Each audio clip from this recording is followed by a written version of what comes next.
Segunda epístola do apóstolo Paulo a Timóteo, capítulo 3, versículo de número 16. Toda a escritura é inspirada por Deus e útil para o ensino, para a repreensão, para a correção, para a educação na justiça. Versículo 17. A fim de que o servo de Deus seja perfeito e perfeitamente habilitado para toda boa obra. Nós, no mês de outubro, comemoramos o dia da Reforma Protestante e um dos princípios que a Reforma estabeleceu foi o sola Scriptura. Muitas pessoas que ao lado da Escritura colocam a tradição cristã e no mesmo peso o magistério da Igreja Romana questionam se o sola Scriptura é uma ideia, uma perspectiva que emerge da própria Bíblia. Bom, primeiro que aqui o apóstolo Paulo está dizendo a Timóteo que a Escritura ela foi soprada por Deus, porque a palavra inspirada aqui no grego, o termo theopneustos, significa soprada, insuflada. Originalmente é a respiração do próprio Deus, segundo os melhores dicionários do grego. E um outro termo que está no versículo 17 que nós lemos, que é o termo que o servo de Deus seja perfeito e perfeitamente habilitado, é o termo artios, que significa completo. Ou seja, para sermos cristãos completos, nós devemos nos instruir nas Escrituras. Esse texto ensina a suficiência das Escrituras para guiar o cristão.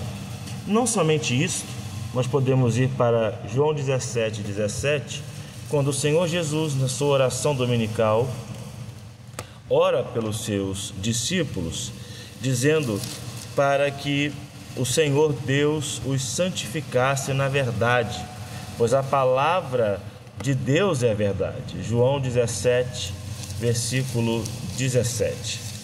O texto bíblico diz: não peço por estes, versículo 17, santifica-os na verdade, a tua palavra é a verdade.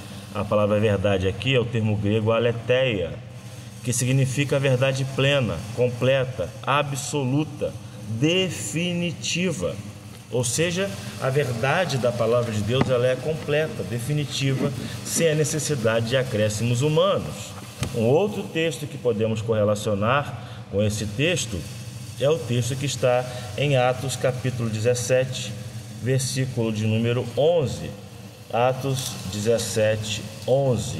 E aqui é o texto que ensina o livre exame das Escrituras. Um equívoco que é uma ideia errada, seja por falta de conhecimento ou por desonestidade, em que acusam os protestantes de livre interpretação da Bíblia. Isso não é uma verdade.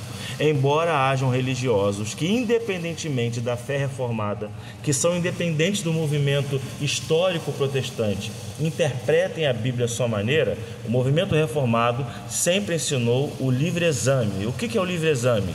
Você olha o que dizem os pais da igreja, você observa aquilo que é dito pela tradição cristã e veja se está de acordo com as Escrituras. Então, as Escrituras são norte.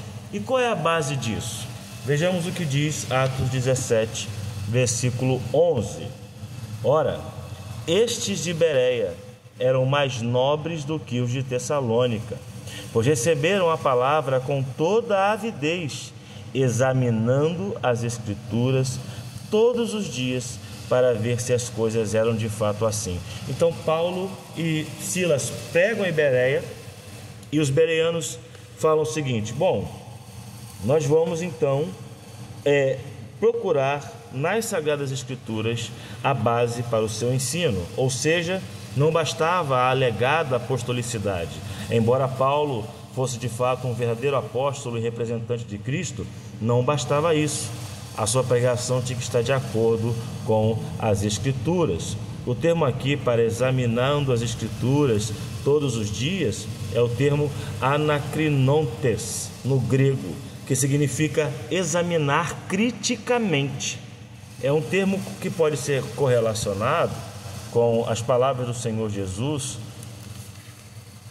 no Evangelho de João, no capítulo 5, no versículo 39, quando ele diz: vocês examinam as Escrituras, porque julgam ter nelas a vida eterna, e são elas mesmas que testificam de mim. A palavra é euranantes, aqui, euranates, que é examinam ou examinem, tem a mesma equivalência, pesquisar minuciosamente. Ou seja, o livre-exame não é livre interpretação. O sola escritura tem amplo embasamento bíblico e condiz com a verdade plena do Evangelho. Sola escritura não é uma fonte de briga com a tradição. Nós cremos na tradição cristã, recebemos a tradição cristã com bons olhos, desde que a mesma seja reconhecida nas páginas sagradas da Bíblia Sagrada.